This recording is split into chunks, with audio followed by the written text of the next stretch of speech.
30:30, Edgardo Melgar en vivo comienza ya. Saludos amigos de 30:30, qué bueno que están con nosotros. Hoy, domingo 12 de enero, 8 de la noche en punto, a nivel nacional. Nuestros tres distinguidos invitados hoy. Está aquí con nosotros don Eduardo Facusé, expresidente del Consejo Hondureño de la Empresa Privada. Don Eduardo, bienvenido al programa, gracias por estar aquí. Un placer estar aquí acompañado de tan buenas gentes. Pedro Barquero es director ejecutivo de la Cámara de Comercio e Industrias de Cortés. Don Pedro, gracias por estar acá. Muchas gracias, Edgardo, es un gusto, un saludo al pueblo hondureño y a los amigos compañeros del panel. Don Miguel Aguilar es el presidente del Sindicato de Trabajadores de la Empresa Nacional de Energía Eléctrica. Gracias por estar aquí, don Miguel. Gracias a usted, don Eduardo, por invitarme a este programa 30:30, el segundo del 2020. Programa del año, así es. Y encantado de saludar a los panelistas. Muchas gracias. Bueno, el tema no puede ser otro como el que se informó en hoy mismo, a manera de primicia y de exclusiva. ¿Se acuerda, don Miguel? Con don Pedro lo hablamos también hace un mes aproximadamente, que tuvimos una entrevista donde dimos a conocer que en efecto había un PCM, un decreto ejecutivo para que se hiciera una intervención en la Empresa Nacional de Energía Eléctrica. Antes de entrar en el tema, quiero decir dos cosas. La primera, que se invitó a un representante del gobierno bajo los canales establecidos por el gobierno para tener invitados aquí en los foros televisivos. Inicialmente nos habían confirmado la presencia aquí en el programa de doña Miriam Guzmán, que preside esta comisión que se hace cargo de la Empresa Nacional de Energía Eléctrica por un tiempo. Sin embargo, en la tarde de hoy, domingo, se canceló, nos enviaron un mensaje que se estaba cancelando la participación de ella por motivos de fuerza mayor. Muy bien. Y el otro asunto es que don Pedro Barquero nos ha solicitado 60 segundos antes de entrar en materia. Es correcto. Solo es un llamado para Juan Orlando Hernández Alvarado para que atienda la solicitud del pueblo hondureño. Solicitud que es apoyada por los gobiernos de países amigos del G16, como Estados Unidos y Canadá, en el sentido de dos cosas. Número uno, que mande la nota a la OEA para renovar el convenio de la MASI sin quitarle atribuciones. Y número dos, que se retroceda con todo ese montón de leyes y decretos que se han estado pasando en el Congreso Nacional por algunos diputados para blindar la corrupción y la impunidad. Muchas gracias, Edgardo. Gracias, don Pedro. Entrando en materia, don Eduardo Facusé, ¿cómo interpreta esta intervención al ENE? Pues dadas las circunstancias de que ese es uno de los problemas más graves que tenemos en nuestro país, yo lo que podría decir que el haber nombrado a doña Miriam Guzmán interventora del ENE, dada ya su comprobada capacidad que la ha llevado a cabo a través de la SAR, y que posiblemente haya sido la única funcionaria en el gobierno que ha cumplido con el mandato que le ha dado el presidente de la República. Yo diría de que, aunque nos guste o no nos guste, la realidad es que ha cumplido con ese mandato. Ha sido una buena funcionaria para el gobierno, tal vez no para el pueblo, pero en términos, ha cumplido con las obligaciones que tenía. Entonces, eso nos da a entender de que si ella tuvo éxito en su función, en su gestión, lo más probable es de que tenga éxito poniendo orden en esa entidad como es la Empresa Nacional de Energía Eléctrica, que tiene tantos problemas y que nos tiene a todos los hondureños agobiados. Pues ¿usted está de acuerdo con la intervención y más de acuerdo con que sea doña Miriam Guzmán quien la dirija? Definitivamente, y no solo ella, ojo, hay dos funcionarios también de la SAR allí con ella. O sea, el problema es problema financiero. Son 70,000 millones de pérdidas que ha tenido en el transcurso de ENE, y ya están buscando los benditos bonos soberanos, 700 millones de dólares. Y la deuda pública del ENE representa 51 millones de lempiras. O sea, eso gravita sobre las espaldas de todos los hondureños. ¿Cuál es el mensaje que recibe la Cámara de Comercio e Industria de Cortés con el anuncio de esta intervención? Bueno, primero es una lástima que la ministra no nos haya podido acompañar hoy en la noche, pero independientemente de eso hay varias cosas que hay que hacer. Lo primero es que precisamente porque la ENE tiene una pérdida acumulada de 70,000 millones de lempiras, se tiene que llegar al fondo de cómo fue que se perdieron esos 70,000 millones de lempiras. Y es importante entonces que la ministra Guzmán comience dentro de todas sus responsabilidades y todas las acciones que tiene que hacer con una auditoría forense, con el objetivo de encontrar lempira por lempira cada uno de esos 70,000 millones que tiene de pérdida la ENE, cómo fue que se perdieron. Porque el pueblo hondureño vamos a pasar entre 20 y 30 años pagando un préstamo que se va a sacar para poder pagar esos 70.000 millones de lempiras. O sea que nuestros impuestos van a pasar comprometidos una parte por los próximos 20, 30 años para poder pagar eso. ¿Alguien tiene una idea de dónde fueron a parar esos 70.000 millones de lempiras? La verdad que no, y por eso es que estamos pidiendo una auditoría forense para poder saber qué fue lo que pasó, dónde está ese dinero y en cómo cuánto tiempo se perdió. perdieron esos 70.000 millones de lempiras. En los últimos años, en los últimos 4 o 5 años especialmente, se perdieron a ritmo de 8.000, 10.000 millones anuales. Y eso es precisamente algo que tiene que ser una de las primeras tareas para hacer el ENE, porque es importante identificar cuál ha sido la fuga de dinero, cómo se ha perdido, en qué se ha perdido, y parar ese sangrado para poder entonces de aquí en adelante arreglar el resto de las cosas, que el resto de las cosas son las cosas que ya están establecidas en la ley marco del Sistema Eléctrico Nacional, que entró en vigencia desde mayo del 2014, pero que el gobierno ha sido incapaz de poner en la práctica. ¿Y qué cosas hay que hacer? Número 1, reducir las pérdidas técnicas y no técnicas, que en el 2018, según información que nosotros tenemos, llegó a 36%, a pesar de que han habido momentos en que hay administraciones del ENE que la han tenido bastante controladas. Hubo un momento que estuvo hasta 17% las pérdidas técnicas y no técnicas, y ahora estamos a más del doble de eso que tuvimos allá por el año 2001, y eso realmente es una de las razones principales por las cuales sigue perdiendo esta empresa. Después de eso se tiene que trabajar también en lo que es la decisión del ENE, se tiene que trabajar también en la liberalización del mercado, se tiene que trabajar también en tomar la decisión de realmente cortarle la energía a los que no la pagan y proceder legalmente a los que la roban. Y en general, pues todo lo que es la aplicación de la ley de la industria del sector eléctrico, que es algo que ya está escrito. O sea, lo que hay que hacer en el ENE no hay que inventar nada, Edgardo. Ya está escrito, todo el mundo sabe. Lo que no ha habido ha sido capacidad para hacerlo, no ha habido capacidad de gestión para poderlo poner en práctica. Ahora, ¿qué es lo que tenemos ahí? Pues podemos tener una de 3 cosas: o incapacidad extrema, o corrupción extrema, o una mezcla entre corrupción e incapacidad. Porque una empresa que es un monopolio nacional, que es la única que vende energía eléctrica, porque tú no puedes ir al supermercado a comprarle energía a alguien más, para tu casa, para tu negocio se lo tienes que comprar al ENE. ¿Cómo es posible que siendo monopolio pierda 70.000 millones de lempiras en unos cuantos años? Don Miguel. Sí, vea, mire, nosotros desde que sale el PCM, y que fue una primicia de hoy mismo, nos dieron la participación, ya habíamos hablado antes con la ministra Rocío Tábora sobre las recomendaciones de la preintervención, que hablaba entonces de tener transparencia en el proceso de recursos humanos, transparencia en las facturas de compra de energía y toda aquella tecnología que el ENE pueda estar en línea entre ese fin y con quien corresponda para que el pueblo hondureño conozca lo que el ENE hace.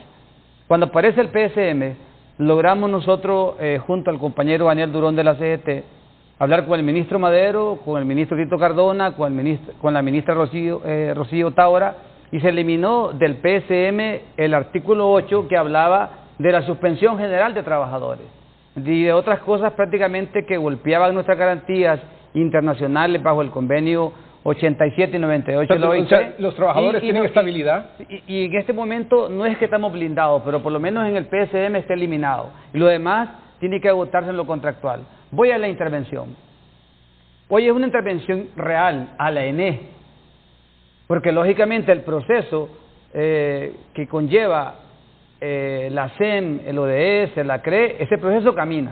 Entonces lo importante primero es de la intervención que la ENE sanee administrativa, operativa y técnicamente adentro, bajo los ¿Cuánto tiempo tiene controles. estar usted en el ENE, por ejemplo? Casi Miguel? 30 años ya. Casi 30 años. ¿Usted tiene una explicación a lo que preguntaba, a lo que preguntaba don Pedro, a lo que preguntaba don Eduardo? ¿Dónde se han ido a parar 70.000 millones de lempiras en los últimos 8 años? Mire, ¿sabe cuál es el problema? Mire, todo lo que al ENE le pasa ha sido legislado. El ENE carga una joroba de camello de intereses económicos a los cuales va a estar enfrentado esta Junta Interventora, lógicamente, que tiene que llegar, creo yo, a una concertación en materia eléctrica para poder primero ordenar la casa en lo que hemos hablado de toda esa transformación interna, para que luego aparezca un proceso de decisión, insertar la ENE bajo la Ley General de la Industria Eléctrica, pero de entrada le digo, la ENE bajo el modelo eléctrico actual, la ENE tiene una pérdida automática, sí, pero entre lo que compra y lo que venda. ¿Dónde han ido a parar 70.000 millones de lempiras que tiene la ENE en pérdida en los últimos 8 años? Bueno, han ido a parar en subsidios que el ENE ha cargado, han ido a parar a compras de generación eléctrica fuera de cualquier contexto del mercado, contratos impagables, muchos de ellos me imagino también recursos que no han sido transparentes y que en la investigación que se haga de estas contralorías deben de investigar a quién le pagaron, a qué empresas le pagaron. ¿Hay corrupción en el ENE? ¿Ha habido corrupción? Sí, ha existido corrupción, también ha existido corruptores, que también debe ser investigado. Y la Junta Interventora tiene el reto y el desafío por delante de, en ese marco de ordenamiento de la casa, ver entonces, porque también va a encontrar precariedad operativa. ¿Cómo es posible que en Cañaveral Río Lindo generemos 120 megavatios y no haya recursos para las chapias o para tener en buenas condiciones la central? ¿Cómo es posible que en el Cajón hayamos tenido buenos niveles de embalses y no nos hayan permitido poner la potencia en el sistema y nos obliguen a pagar como que fuéramos la caja de amortiguación de varios privados de generación? Allí el licenciado Pedro ha ido a parar varios recursos que deben de haber oxigenado en aquel momento el ENE, y el ENE se quedó prácticamente como el que dispara, el que practica para disparar como un polígono. Se quedó el ENE y todo el mundo le disparaba. Le disparaban los políticos. Ha hecho piñata de la ENE. Le disparaba a todo el mundo, empresarios, políticos y un montón de gente. Por eso le hablo empresarios y políticos han hecho piñata del ENE. Por eso le hablo del ENE. Por eso le hablo de una joroba de camello de intereses económicos a la cual debe enfrentar el proceso por delante. Yo creo de que hablar de lo que pasó no resuelve nada. ¿Ok? Pero tenemos que saber qué es lo que ha pasado. Cuando tenemos unas pérdidas que según José Francisco Yacamán andan en 35%. 29.84 de distribución. Bueno, 29.84. Bueno, y por el otro lado, Monitova Hidro dice de que está en 30.01. Las pérdidas. Pérdidas, técnicas y no técnicas. Bueno, parte de eso representa la inversión que tuvo que hacer el gobierno en su oportunidad en las líneas de transmisión, porque no las hizo. Un rezago de 10 años en inversión. Tal vez de más, pero el punto es el siguiente, el gobierno tiene que hacerlo. Y ahorita que va a estar doña Miriam Guzmán ahí, yo creo que tiene de alguna manera la voluntad política para hacerlo. Don Eduardo, regáleme un segundo, si no le falta el respeto. No, mire, todo privado se monta la línea de transmisión, le transformamos la energía, se la transportamos la energía y una papada le pagan al ENE, don Eduardo. ¿Cómo sobrevive una empresa pública que antes subsidiaba 800.000 familias? Por eso mismo, si es que, miren, uno de los problemas graves son esas pérdidas. Hay un robo enorme. Bueno, ¿y EH no estaba para eso? No, momentito, es que le han echado el muerto a EH cuando EH lo que hace es cobrar. Y había compromiso de parte del gobierno de hacer las inversiones correspondientes. Estoy en lo correcto. A EH le ha pasado lo que le ha pasado al Patuca, un bloqueo desde afuera y desde adentro. Así pasó a EH. Pero también debo decirlo, hay una debilidad que le pasó a EH fue por la pelea de los dos grupos, el colombiano y el hondureño. Eso nos debilitó. Y hoy, si usted puede ver, la operación y el mantenimiento del sistema de distribución está en un buen nivel, según el indicador. O sea, la recaudación, la pérdida es la tarea. El contrato de EH, por ejemplo, en esta intervención del ENE, ¿debe continuar o no debe continuar? Para nosotros debe de haber una renegociación del contrato en el cambio de metodología. Momentito, ¿para usted, Pedro? Estamos de acuerdo, tiene que haber una renegociación y nos tenemos que asegurar que cumpla con los objetivos, que según Manitoba no los ha cumplido. Y el objetivo de EH es reducir las pérdidas técnicas y no técnicas. ¿Y en su opinión qué se debe hacer con ese contrato? Para mí debe de continuar, estoy de acuerdo en que debe renegociarse la cuestión, pero también el gobierno tiene que hacer lo suyo. O sea, tiene que hacer atacar las pérdidas es un tema integral. Entonces, ahora, por el otro lado, hay un robo enorme de energía donde el gobierno políticamente no ha querido actuar. Ahí tiene que mandar el ejército para controlar ese robo enorme que nos está costando a todos los hondureños, Edgardo. No, esto no es algo que pierde el gobierno, que no pierde el gobierno. Ya no podemos seguir en este esquema. Ahora, hay otras eventualidades que se pueden ir haciendo, pero aquí han tenido miedo. A mí me dicen de que cortan la energía en un lado y de repente la vuelven a conectar y parte sin novedad. Don Eduardo, pero estamos hablando de que es en todas las escalas, políticos, empresarios, de todas que los metan a la cárcel, residenciales, comerciales, industriales. Y mire, ¿sabe dónde está la pérdida? Miguel, que los enjuicien y los lleven a la cárcel. si están robándole al pueblo. No es al gobierno. Pero tiene que hacerlo público el listado. Que lo Nuestra hagan. postura como sindicato en EH ha sido, hagan público el listado de que encuentren hurtando energía a la gente. Pero y nosotros estamos totalmente de acuerdo, todos. Es necesario limpiar eso. Ahora, hay varias cosas que hay que hacer para arreglar este problema. Un momentito, Está la parte- antes Ajá. de continuar con este asunto, porque lo vamos desmenuzando.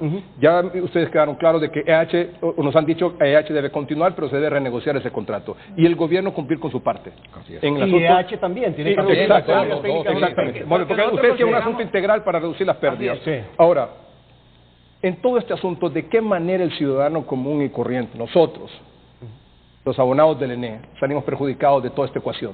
Vamos a un corte comercial y regresamos.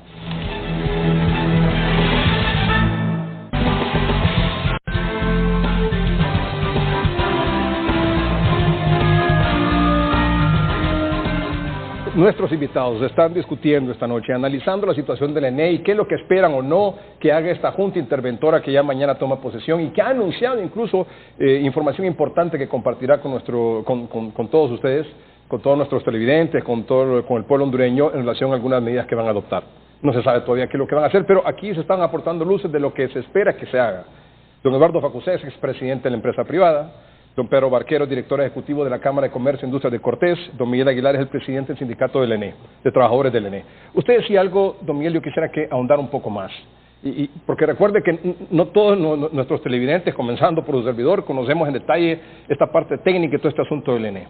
Usted dijo cuando le pregunté que por qué esta EH, en su labor o en su misión, en su objetivo, en un contrato de hacer la recuperación de las pérdidas técnicas y no técnicas del ENE, había fracasado. Y usted me dijo, porque hay un boicot de adentro y de afuera. Explíquelo, por favor, pero así en blanco y negro, por favor. EH tiene un contrato con el Estado de Honduras.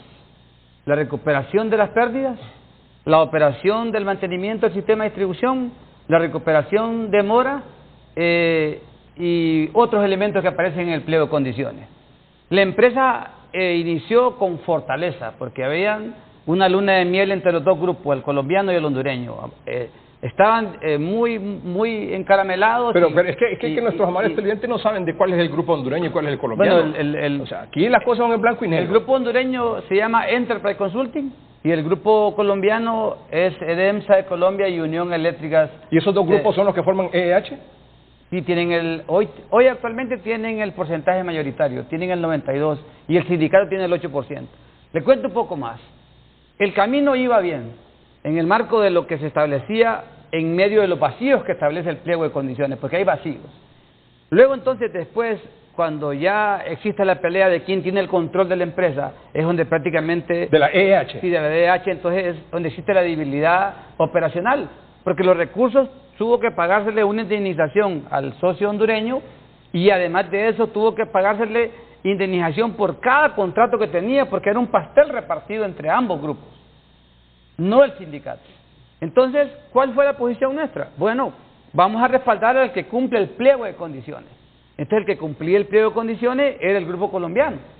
Y eso fue lo que hicimos nosotros. Entonces, el sindicato ha mantenido la postura en el marco del proceso que establece el comité técnico de las funciones y lo que establece también... ¿Dónde está el boicot que usted denunció esta noche, de adentro y desde afuera, para que EH no cumpliera con su cometido? Mire, hubo un bloqueo en las inversiones. O sea, ningún banco hondureño puede prestarle un recurso, un peso a EH. No es bloqueo ese. Un bloqueo donde la información no era la indicada desde el inicio. Don Eduardo hablaba de la pérdida. La pérdida inicial, ese 31.95 que dice el pliego de condiciones y que hoy está en 29.84, esa pérdida, usted hubo un momento que ve que de un mes a otro subió la pérdida. Por eso es que cuando se habla de una auditoría administrativa, operativa, nosotros planteamos también que sea auditoría técnica para que refleje realmente la compra de energía, y ahí debe jugar un papel importante el ODS, porque debemos, don Eduardo, el licenciado Pedro, el licenciado Melgar, pueblo hondureño, debemos de comprar la energía más barata que circule en el sistema, pero es inaceptable e impostergable que sigamos comprando bajo ese modelo y que cada 3 meses se le haga un ajuste al pueblo hondureño. Y otra cosa, usted dijo que hay un boicot desde adentro y de afuera para que EH no cumpla con su cometido. Igual lo que ocurrió con Patuca. Mire, Patuca hace más de un año tuvo que haber entrado al mercado. Patuca lo necesita Honduras. Y no solo Patuca, mire, gracias por la oportunidad que me da sobre esa pregunta, porque vea, somos el segundo país con más riqueza hidroeléctrica. ¿Dónde están los Llanitos y Catuyo, el Tablón y todos aquellos proyectos que eran de Estado para el pueblo? Se fue por la vía donde aprobaron en el Congreso cualquier cantidad de contratos renovables, entre paréntesis, solares y eólicos, y se sobrepobló la energía de contratos, pero no energía firme. Hoy estamos con 1.250 megavatios de energía firme, de 2.600 megavatios que hay de energía instalada en el país, y la demanda llegó a 1.609 más o menos, pero hay momentos del día que no existe esa energía. Entonces, esos proyectos que deben de hacerse de Estado a Estado, ¿Cómo es que esta represa hidroeléctrica, Patuca 3, ¿sí? La que está aquí Sí, en Olancho. En Olancho. ¿Cuánto es la generación supuestamente prevista? De 100 megavatios aproximadamente pueden dar en un rendimiento de unos 35 megavatios, ¿verdad? Porque como eso va a depender del embalse. Pero la pregunta es, ¿se terminó de construir? No, tengo entendido que hasta este año, después de junio, es posible que esté operando la planta. ¿Y por qué no entra en operación si usted que hace un año debe entrar en operación? Porque es que hay un bloqueo de intereses económicos. Mire, ve, la energía hidroeléctrica, y por eso va a salir más caro el kilowatt. O sea, torpedean o hacen un boicot a este tipo de proyectos para aprobar otros. Y otros aprobados que le están cobrando a la ANE. Y fuimos a protestar a la Corte, fuimos al Ministerio Público, fuimos a la calle con nuestra gente, porque muchas empresas de estas le están cobrando al ENE sin generar un kilovatio. Por eso, entonces, dice, aquí tenemos... ¿Cómo la empresa no va a estar en estas tenemos condiciones? Patuca, entonces hay que torpedear Patuca para que no entre en operación, pero aquí están estos otros contratos. Pero muchos de esos contratos Ricardo, que no se ocupan en el país.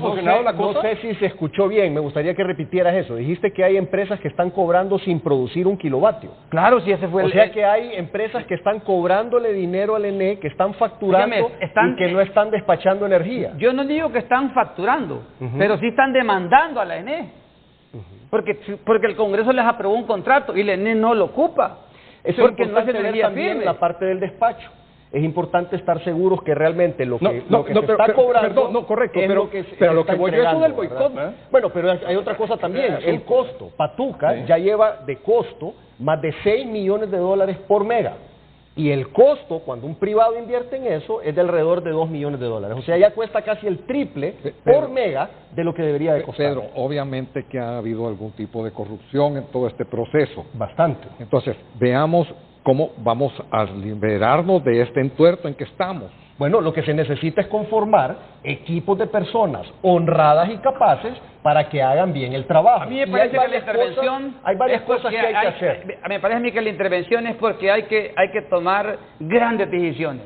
Hay que tomar las grandes decisiones que hay que tomar, rebajan al gerente general, a un gerente general. ¿Y cuál diría usted que es la principal medida que se debería tomar si estuviera en sus manos esto? Mire, primero es el ordenamiento... No, dígame la primera. La renegociación contrato por contrato de generación para que aparezca en un proceso un despacho económico. El contrato de H. Disculpen, pero no estoy de acuerdo con eso. El contrato para mí lo de que H. deben lo primerito que se tiene que hacer es controlar las pérdidas.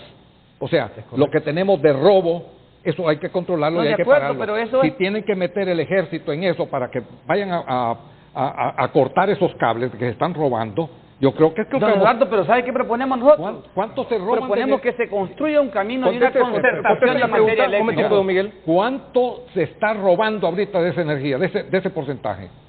Ustedes deben de pues si es que no ve que en todas las escalas hay un robo descarado. Mire, ve, el que consume en alto consumo se pega en 34.5, ahí se pega. De ese 29.84 que tú dices, que dice Yacamán que es 35 y los otros dicen que es 30, ¿cuántos se están robando? No, de un lempido de 30 centavos. No, yo no creo. Hay pérdidas técnicas también. Correcto. No, pero es que algunas no van agregadas. En ese 29 no van agregadas ahí. No, si están agregadas. No, en el 29 que tiene el número, la NIH, no sale ese valor. Bueno, pongamos que fuera el 10%. No, es más. Bueno, es casi el 17. Bueno, ya, peor todavía. Entonces, si estamos hablando de una pérdida tan grande, yo creo que es uno de los problemas. Don Eduardo, pero ese es de inmediato el trabajo que hay que hacer. Es un bloque esquemático de Estado. A eso voy. Debe de haber la decisión política para enjuiciar a esa gente. Pero no solo ese es el problema, don Eduardo. No, momento. Son una serie de problemas, definitivamente. Pero el más importante ahorita, que sí nos puede dar un resultado inmediato, si hay acción y decisión política, es terminando con ese robo. Hay que hacer varias cosas al mismo tiempo, obviamente. pero sí uno de los principales es la parte del robo en dos sentidos. Primero, la gente que no paga. La gente que no paga, porque la ENE tiene una enorme deuda de gente que no le ha pagado. Eso hay que proceder legalmente en contra. Solo permítame terminar. No, es que ahí hay un error. Lo consideran como un activo que no le han pagado y entonces ahí hay recargos de multas. Lo que sea, que cobren solo el capital, que perdonen lo otro, como sea, pero el punto es que hay que cobrar lo que no se le ha pagado al ENE. Segundo, hay que cortar la energía a los que no la pagan. Cuando aparezcan los nombres y apellidos que están robando luz en este país. Las pérdidas técnicas y no técnicas, y yo estoy de acuerdo. Hay que hacer público el nombre de las personas que han robado la energía en el país. Cuando empiecen a salir los nombres. Ahora, a la par de todo eso, de la reducción de las pérdidas técnicas no va a servir también hay que liberar el mercado para que podamos también llegar a tener tarifas. Quiero que me explique cómo es esto de liberar el mercado. Pero nos fuimos a un corte comercial y con la pregunta, sí, ahí lo tiene como tema, y yo también, esto de cómo es el libre mercado en el tema del ENE. Pues claro. Pero antes de eso es, todo esto que estamos viendo, ¿de qué manera al ciudadano que está viendo esta noche el programa, abonado al ENE, ese es el tema de fondo, momentito, le ha afectado? Que se quejen, que le peguen el grito al cielo si les está costando dinerales a todo el pueblo hondureño. Ay, me subió la tarifa del ENE, la CRE, fíjese que ya no salgo adelante con lo que estoy gastando. Por el amor de Dios, que protesten, que le exijan a los políticos que las cosas se tienen que hacer. Aquí hemos estado nosotros ese vaivén político, y entonces mañana es un problema, y entonces con eso ya vamos al otro problema, y entonces se olvidan de los problemas más importantes. Miren, Dios quiera que no suceda, pero aquí puede estallar un polvorín tarde o temprano si no resolvemos estos problemas. Eso lo compartimos. 35% ha subido la factura eléctrica en los últimos meses, y eso es demasiado. Y aparte de eso, no solo el costo de la energía, sino que también lo que es la deuda del ENE se va a pasar como una deuda del gobierno central, y vamos a pasar entre 20 y 30 años pagando ese préstamo a largo plazo, que es el dinero que se perdió en el ENE. Son dos formas en las que afecta el desastre del estatal. Una, el pago de la tarifa que ha subido 35% en los últimos meses, y dos, una deuda a largo plazo que vamos a tener que pagar con nuestros impuestos por los próximos 20, 30 años, todos los hondureños. ¿Cómo es esto que plantean nuestros invitados de liberar el mercado eléctrico? Será un proceso ese. Uno. Y dos, usted planteó como primera medida renegociar los contratos. Uno por uno. Don Eduardo dijo que no era una medida de inmediato. ¿Lo vamos a seguir pagando en igualdad de condición? Ya regresamos. No.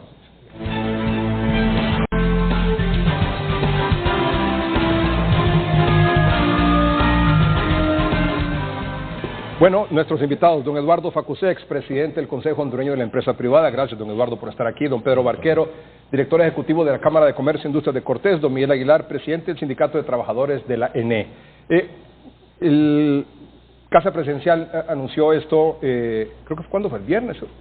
¿Fue esto, don Miguel? La Comisión para la Implementación de la Ley General de la Industria Eléctrica, que dirigirá el proceso de intervención y administración de la ENE. Fue juramentada hoy por el secretario privado de la Presidencia de la República, don Ricardo Cardona, y está doña Miriam Guzmán encabezando esta comisión, junto con dos, entiendo también que son funcionarios del SAR, y los economistas, el señor Gabriel Perdomo y Januario Hernández.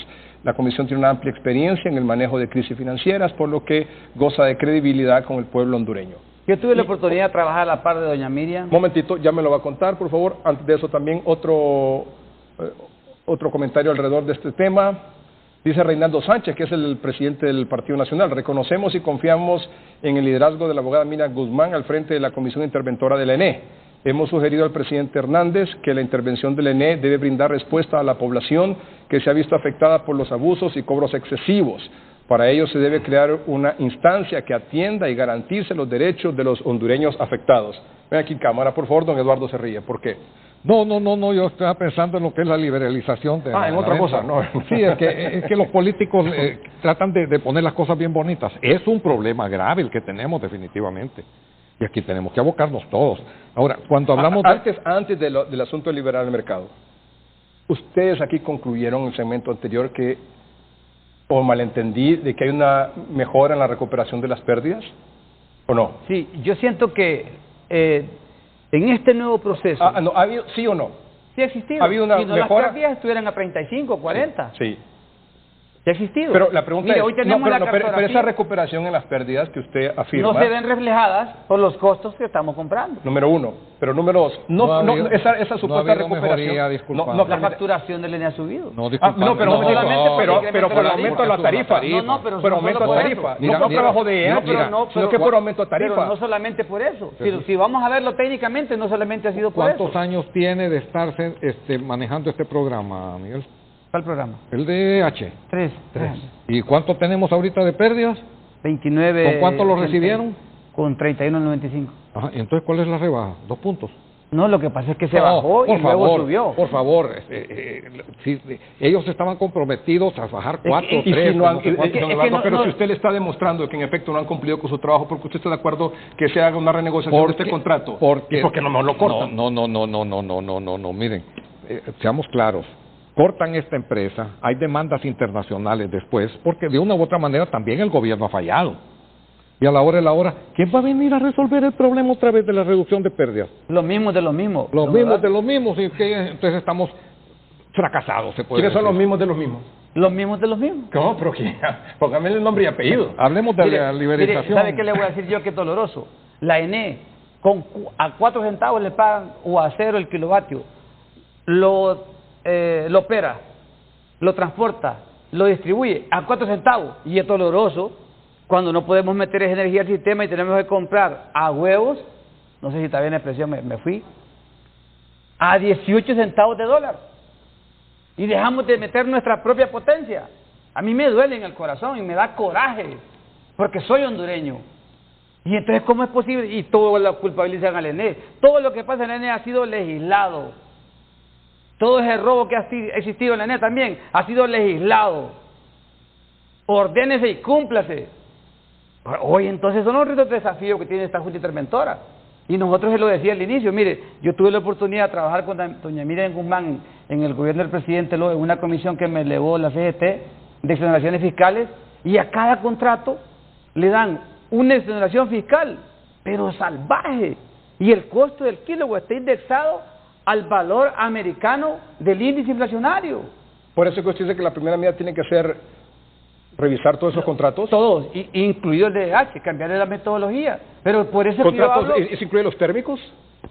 Mire, hay algunos térmicos que están más bajos, yo debo decirlo. Por ejemplo, este último contrato que el Congreso no aprobó, el de 240 megavatios de Lufusa, ese contrato el país lo ocupa. Y sí, yo decía que no tenía necesidad el Congreso de aprobarlo porque ya existía una ley y existía un procedimiento, pero sí, a lo mejor tendrá que aprobarlo porque se ocupan exoneraciones fiscales en la importación del combustible, pero Honduras ocupa energía, la de Lufusa, la de NERSA, la del otro, pero que nos tenga bajo costo. Pero si estamos hablando de renegociar contratos, aprobar un contrato ahorita, aunque se necesite, eso le va a dar otros 10, 20 años de estar amarrados a ese contrato. Aquí se ocupa, ¿cómo a corto plazo? Aquí se ocupa una voluntad de todas las partes. Mira, hay problemas ya para este año, para el 2020. Obviamente. Se tienen que hacer contrataciones a corto plazo y luego, dentro de unos 3 o 4 años, hacer ya licitaciones a largo plazo, ya bien programadas. ¿Por qué hay que hacer contrataciones a corto plazo ahorita? Porque si no contratamos energía ya, vamos a tener serios racionamientos durante el resto del año. Solo déjame terminar. Durante el resto del año en el 2020. Y no solo se ocupa contratar energía ya para evitar los racionamientos, sino también se necesitan hacer las inversiones en las líneas de transmisión para quitarle ese problema que tienen en Olancho y en el litoral atlántico, especialmente allá por Ceiba. Entonces, esas son cosas que se tienen que hacer de inmediato. Por eso es que yo separo el problema del ENE en dos cosas.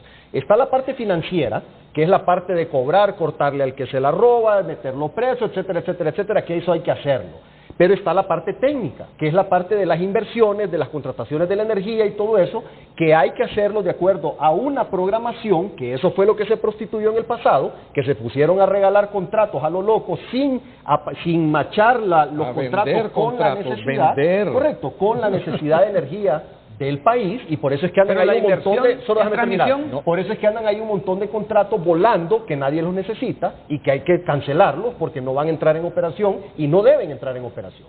Pero entonces esas son las cosas que hay que hacer. Ahora, yo creo que la Junta Interventora, yo veo que ellos pueden tener la capacidad de la parte de la cobranza, de la parte de cortarle la energía al que se está robando, etcétera, etcétera, etcétera. Pero me gustaría a mí, o me hubiese gustado, ver gente, técnicos, conocedores del tema, para que ayuden con la parte de las pérdidas técnicas y no técnicas, con la parte de la programación de las inversiones en distribución y transmisión que hay que hacer, y también con la parte de la liberalización del mercado, que eso es importantísimo. ¿Cuántos empleados?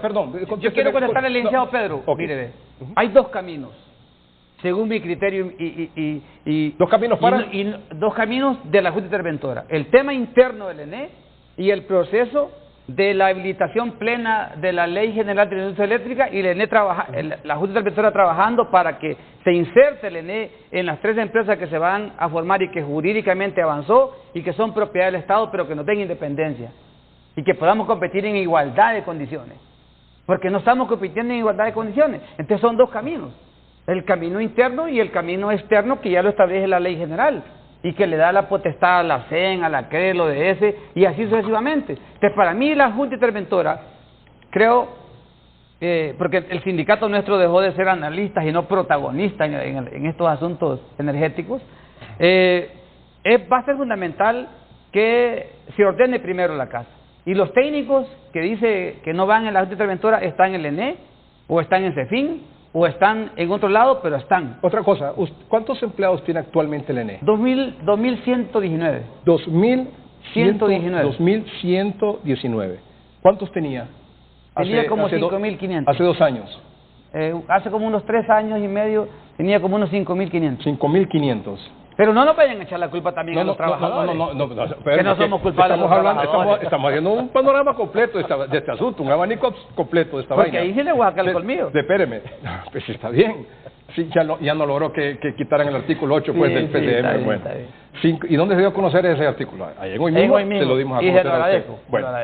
Públicamente al pueblo y a los trabajadores. Le pusimos en alerta esa situación. Mira, a los técnicos que se necesitan no hay que despedirlos, pero si hay activistas políticos ahí todavía, sí hay que despedirlos. Mire. Definitivamente que sí. Bueno, y yo estoy seguro que Miguel está de acuerdo. Bueno, pero porque Miguel lo que defiende son los trabajadores que trabajan. técnicos que trabajan. Claro. Bueno, pero cuando si todavía hay gente que no trabaja, ¿estás de acuerdo que la despidan? Bueno, pero cuando se vaya ahí... Por supuesto que sí. No, pero mire, son 2.119. Cuando se vaya ahí, pero tiene una idea con cuántos debería trabajar el ENE. Compañeros muy capacitados los técnicos que deben de ser reubicados. Pero con toda seguridad todavía hay activistas políticos ahí. Y eso hay que eliminar. Mire. Yo creo que la prueba de fuego que tiene ahorita la interventora es ver cómo se reducen las pérdidas y meten en la cárcel a los que están robando energía.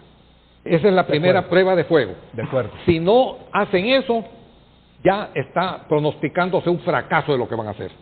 Entonces, cuando estamos hablando de que renegociar el contrato aquí, renegociar el contrato allá, yo estoy de acuerdo en que se apruebe ese contrato. Eduardo, ¿y cómo seguimos nosotros generando amarrados? Permitime. Lené. Permitime. Entonces, en este proceso donde el Congreso no aprobó ese contrato de Lufusa, yo estoy de acuerdo que sea un contrato a corto plazo, porque se necesita. Se ocupa, sí. No de largo plazo, ¿ok? Bueno, y ahí estamos ya hablando el mismo idioma. Ahora, ¿qué va a pasar después?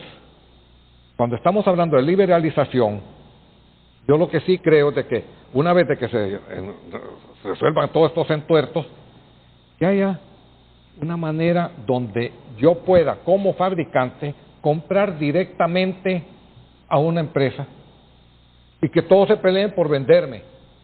Si en El Salvador dicen de que allá cuesta la energía 7 centavos y medio o 6 centavos y medio, no sé, en Guatemala, esos son los precios de energía. Entonces aquí estamos pagando 3 veces más.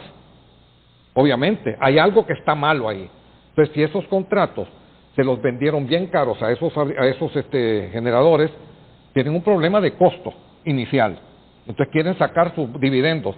Entonces, renegociar eso va a ser bien complicado.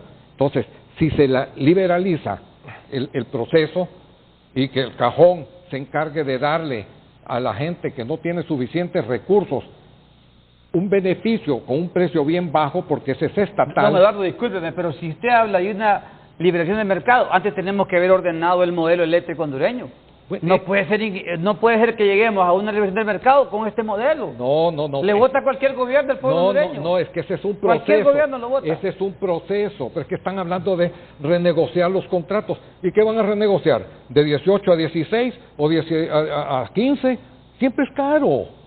Siempre es caro. Pero ese fue el camino que escogieron, imagínense. Bueno, ¿dónde está la corrupción? Que aquí no hemos nosotros combatido la corrupción. Ahí están queriendo deshacerse de la Maxi, de los pocos instrumentos que tenemos para combatir la corrupción. ¿Tendrá trabajo la Maxi ahí en el ENE?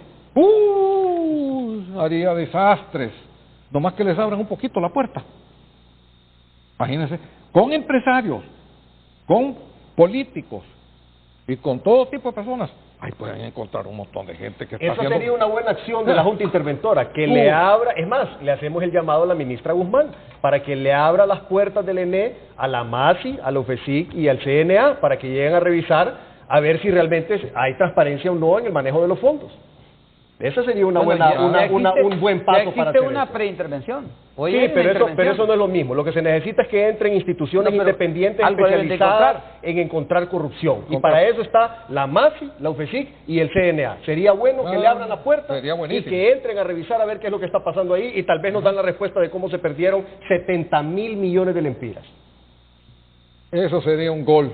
Totalmente. La institución ha cargado con todas estas decisiones. Disculpame, no ha sido la institución, ha sido el pueblo hondureño. Bueno, me refiero que, y como no se culpabiliza la ENE, la ENE es la culpable, entonces por eso me refiero, pero al final, ¿quién paga es la población? Así reventaron a Undutel en su tiempo. Por eso es que nosotros aspiramos dos líneas. Que haya y que se construya ese camino de esa concertación en materia eléctrica. Porque es que aquí van a haber intereses, ya le digo, cuando empiecen a salir nombres y apellidos de quienes están robando luz descaradamente, ahí va a ver usted los brincos. ¿Usted cree que eso va a ocurrir? Sí va a ocurrir, tiene que ocurrir. Tiene que ocurrir. Tiene que ocurrir. Tienen que ser. Es que si no lo hacen, no van a arreglar el problema. No van a arreglarlo. Así de sencillo, no van a arreglar el problema. Estoy de acuerdo con eso. Porque esa es una parte importante del problema. Vamos a un corte comercial y ya regresamos.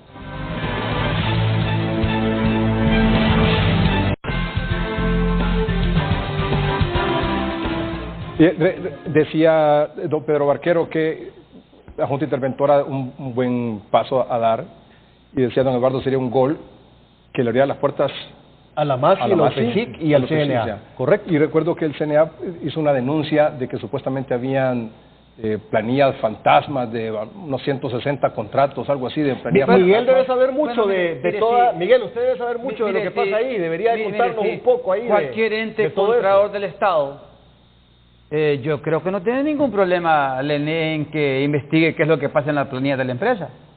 Y allí van a encontrar, como lo dijo... 160 planillas fantasmas. No, 160 personas supuestamente se decía en un documento. El Tribunal Superior de Cuentas encontró un informe que yo leí, que el ENE ya no aguantaba por tanta condonación de energía que el ENE tenía que aguantarla. El ENE ya no aguantaba y había el informe del Tribunal Superior de Cuentas que los contratos eran impagables lo que se tenía y se seguía bajo ese modelo. Por eso es que aspiramos a un nuevo modelo eléctrico. Sí. Honduras exige un nuevo modelo eléctrico. Bueno, pero las planillas fantasmas existen o no. Bueno, la está investigando el CNA. No, usted que está allá adentro. No, nosotros no conocimos ninguna planilla fantasma. La planilla que conocimos fue la planilla de los afiliados al sindicato. Y de ahí no conocimos ninguna. Y si existiera... ¿Y usted conoce, por ejemplo, que hay zonas del país donde evidentemente la ENES y ni siquiera la policía ni el ejército entra, ni 35. Se fumiga ya, por ejemplo, ni se fumiga ya contra el dengue porque son zonas 35 zonas por el crimen organizado? Están por escrito 35 zonas de difícil gestión. Antes veníamos de 480.000 promedios. Hoy hay 130.000 promedios. Hoy tenemos 182 circuitos en todo el país, telegestionados, con una cartografía automática, con un SCADA en distribución. Sí se ha avanzado. Claro que la tarea de pérdida es una tarea pendiente, pero hay situaciones exógenas que nos llevaríamos más de este programa discutiéndolo. Claro. Bueno. Hay otro tema importante, Edgardo, y es la institucionalidad. es importante que se respete la institucionalidad que está establecida en la ley. ¿Cómo así, por la ejemplo? ODS y la CRE. Es importante, por ejemplo, que Finanzas le haga las transferencias que tiene pendiente, hacerle a la ODS y a la CRE para que puedan hacer su trabajo. Estas instituciones son las encargadas de regular el sistema eléctrico nacional de acuerdo a la ley. Ellos son los encargados de hacer muchos reglamentos y muchas cuestiones que son fundamentales para el funcionamiento del nuevo modelo que establece la ley. Y si no le pasan los recursos que Finanzas le tiene que pasar, porque en la factura eléctrica, si tú miras la factura eléctrica hoy por hoy, ahí aparece lo que te están cobrando específicamente para financiar estas instituciones. Y ese dinero no se los están pasando al 100%, y les hace falta para poder entonces operar, hacer las contrataciones de personal, comprar el equipo que necesitan para hacer su trabajo y ayudar a desarrollar todo el marco lógico y legal que se necesita para operar el sistema. Ustedes que representan al sector privado, ¿de qué manera este asunto del ENE perjudica la atracción de inversión extranjera, Sí. Desincentiva o desmotiva la inversión nacional, lo cual no genera empleo? Muchísimo. Es una de las razones por las cuales las Don personas... Eduardo, primero. En gran medida, no solo el costo de la energía ahuyenta la inversión, la falta de institucionalidad y la falta de seguridad jurídica es la que ha ahuyentado la inversión extranjera y ha limitado hasta cierto punto la inversión nacional, Edgardo. Nosotros aquí en Honduras necesitamos generar más o menos alrededor de 150 a 200,000 empleos anuales, y con el programa famoso 2020, que iban a crear 600,000 empleos en 4 años, yo quiero saber a dónde están. O sea, nos crean unas falacias, nos enredan, nos cuentan cuentos, y a la hora de la hora no hubo nada. A la maquila le tomó más de 25 años crear 125,000 empleos, y querían crear 600,000 en 4 años, por el amor de Dios. Entonces, hay que ser serios en todo este tipo de cosas. Mire, Marlon Tábora para mí es una de las personas más diligentes que tiene este gobierno.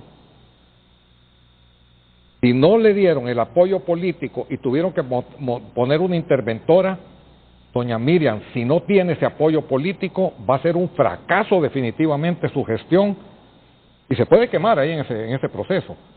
Yo, de mi parte, a nivel personal, tiene todo mi apoyo para que esta cuestión sea un éxito.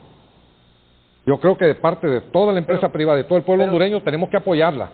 No nos podemos quedar nosotros en decir, ojalá que tenga suerte. No, apoyémosla, démosle las armas, pero también el gobierno tiene que actuar en forma diligente. Se pregunta, la misma pregunta para usted, ¿de qué manera este asunto de los costos de energía, costos de producción, mal servicio, porque hay racionamientos permanentes a diario, ve usted lo que ocurre en Olancho, lo que ocurre ya en el sector de Atlántida, está perjudicando la falta de generación de empleo? Muchísimo. Mira, Edgardo, te voy a poner varios ejemplos. En San Pedro Sula hay un montón de inversiones que estuvieran ya generando empleo, pero no pueden arrancar porque no se les puede entregar energía donde la necesitan. Proyectos de fábricas, proyectos de edificios para oficinas, para apartamentos, etcétera, y son inversionistas que ya están listos, que tienen el dinero, que tienen el financiamiento, que tienen la tierra, que tienen todo, pero que no pueden arrancar esos proyectos porque no hay energía para ellos en los lugares donde tienen planificado instalar su inversión. Entonces, por supuesto que afecta. Los inversionistas extranjeros vienen y averiguan, bueno, yo me quiero instalar ahí, no hay energía. Entonces se van a otro lugar, se van a otro país. ¿Costos de producción? Por supuesto que les afecta. O sea, nosotros aquí en Honduras, las pérdidas técnicas y no técnicas andan alrededor del 30%. Y en Guatemala andan alrededor del 9%. Entonces, obviamente, con esa diferencia de pérdidas técnicas y no técnicas, que ya tienen 1/3 de lo que tenemos acá, la tarifa de ellos es muchísimo más baja y mucho más competitiva. Y sumándole a eso todo lo demás, de la falta de Estado de Derecho, de los niveles de corrupción... Los que quieren venir a eso, invertir aquí ven eso y mejor se van para allá. Por supuesto, y no solo eso, más delicado que eso, que la gente que va a venir se va a otro lado, lo peor es que los que están aquí se están yendo para otro lado. Ha sido noticia en los medios de comunicación como algunas fábricas han cerrado en Honduras para irse a Guatemala. O sea, ¿por qué? Para que a los extranjeros les sale más rentable operar en otros países por la falta de competitividad de nuestro país. Del 100% de la demanda, el 20%, óigame bien, del 100% de la demanda, el 20% lo tienen los altos consumidores y el 80% lo tiene el pueblo. ¿Dónde está la pérdida? En el 20%, no en el 80%. Entonces, cuando aparezca el nombre y apellido de quienes están robando energía, ya lo va a ver usted. Entonces, ahí es donde nosotros planteamos de que debe haber un plan integral en la cadena de todo el sector. Porque usted hablaba que de la competitividad, pero si los generadores están vendiendo a cara su energía y si hay problemas en el ENE entonces, y lo de EH, entonces eso cala en los empresarios y cala en la población. Es integral el asunto. Una pregunta. Ustedes dentro del sindicato tienen conocimiento qué empresas o qué empresarios o quiénes están robando energía. ¿Tienen conocimiento? Ustedes deberían de saberlo. Mire, don Eduardo, al inicio del programa yo le dije... Lo deberían de hacer público, Miguel, esa lista, porque ustedes saben quiénes son. Yo le dije a usted que algunos estaban demandando por contratos que no han generado y que están demandando para que les paguen. Pero yo tengo mis reservas y necesito también ver esa documentación, porque hay unos que están mandando energía, están cobrando energía y están mandando la factura. No solamente es que están demandando por un contrato. En un inicio. ¿Cómo así? Sí, no solamente es que están demandando por un contrato, porque le dieron un contrato y le dicen, no, mire, no se puede, pues esto y lo otro, ¿verdad? Sino que hay otros que están mandando la factura y no están generando. Debe investigarse. Por eso es que nosotros planteamos... Eso es un delito serio, pero no, por eso nosotros planteamos que debe hacer una auditoría técnica operativa. Bueno, pero aquí le preguntaron al CNA, al UFESIC y a la MASI. Pero aquí le preguntaron a usted si usted conocía los nombres de las personas que adeudan. El sindicato, sí, ¿los conoce? ¿Los que roban? ¿Los grandes políticos y empresarios que roban? Edgardo, es más delicado lo que está diciendo. Pero yo recuerdo cuando estaba de gerente general mi amigo don Juan Mendec. Miguel, perdón, es que esto no puede pasar desapercibido. Miguel, perdón, esto no puede pasar desapercibido.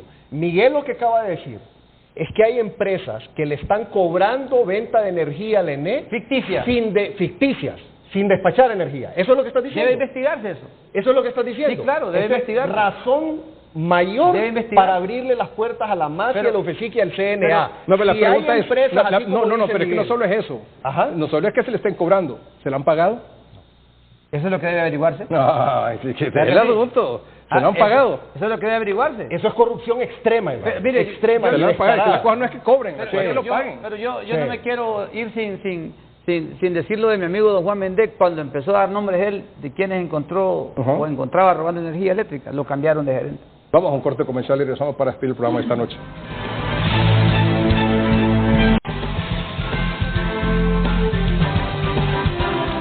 Bueno, quiero agradecer hoy, domingo, la presencia aquí en nuestro estudio de don Eduardo Facusé, expresidente de la empresa privada, don Pedro Barquero, que se ha movido de San Pedro Sula para estar esta noche aquí. Muchas gracias también, don Pedro, director ejecutivo de la Cámara de Comercio e Industria de Cortés, y don Miguel Aguilar, presidente del Sindicato de Trabajadores de la ENE. Comenzamos con don Miguel. Tenemos 30 segundos para cada uno para que puedan dar su mensaje. Nosotros le decimos a nuestros compañeras y compañeros que bajo ese PCM se eliminó el artículo número 8, que mandaba a suspender a diestra y siniestra a la gente.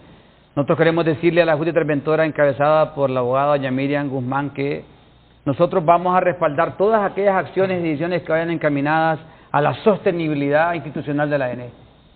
Y todas aquellas acciones que vayan al cambio de modelo, del modelo eléctrico hondureño y a insertar la institución en 3 empresas independientes, pero que sean propiedad del Estado, como lo establece el artículo 29 de la Ley General de la Industria Eléctrica.